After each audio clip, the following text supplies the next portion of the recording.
So what you're going to need to start is a glass, some vegetable oil, water, food coloring, Alka-Seltzer tablets from our last video if you have any left over, and if you want, a partner. Come here, Gabby. Hey guys! So this is my sister Gabby, and she's going to be my assistant for some of the videos. So let's. Hey, as you know, I'm Gabby, and I'm going to be sharing a few little facts about myself. My favorite color is pink. I totally love science, and all these experiments are super fun, super easy, and super entertaining. So later in the channel, we will be doing an oil and water experiment, which will kind of represent or describe what's going to be happening when we do our lava lamp experiment. So one big question we have, you should make a prediction before we start, is what will happen when oil and water mix together. So let's get started on step one. Step one is you're going to take your glass or bottle of water and you're going to pour some vegetable oil into it. You kind of want to gauge it. You want more vegetable oil than you do water. So you're going to pour it in. I'd say about a fourth of the cup full is how you should do it. That's good. Now you do it. So a quick reminder is if the oil or water gets spilled at any time, use your handy dandy paper towel. Now on to step two. Step two will be you're going to take your water and you're going to pour it in until you have just a little bit on the bottom. Now look at what just happened. Is that good? Yeah. Now, if it's not full enough, you can always add more water.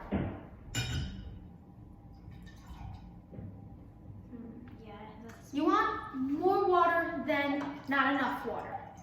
And after you've added your water, let it sit until the oil and water. Okay, so after just a little while, your oil and water will be separated. Do not stir it because that will make more bubbles. Now you might be left with a couple of bubbles at the bottom. I said bottles. And now you see that oil and water will not mix. Now that's the answer to your big question. Oil and water, there's something about their molecules that just do not like each other, so they repel each other and will not mix together. Step three!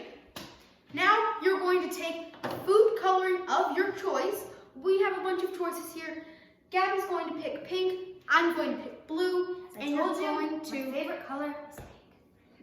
And you're going to squirt in a few drops, as many as you'd like, probably about 3 or 4. And then you're going to take a mixing tool and stir it all together.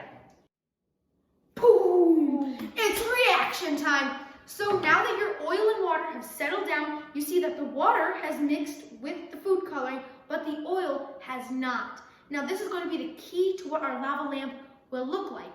So now, step 4 is you take Alka-Seltzer tablets and we're going to break them open.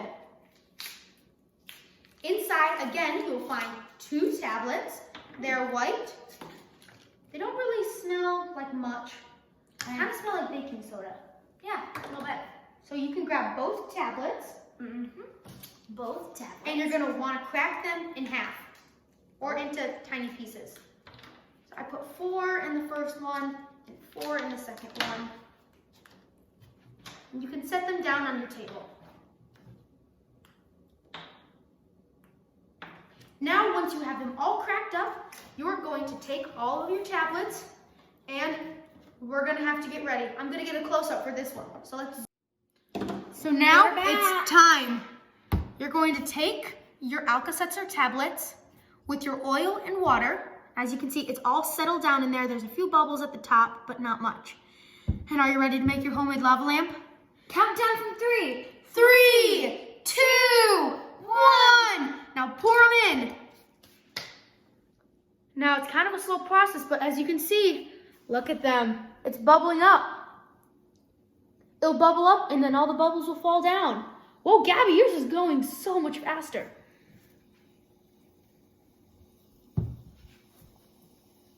And that is how you make your homemade lava lamp.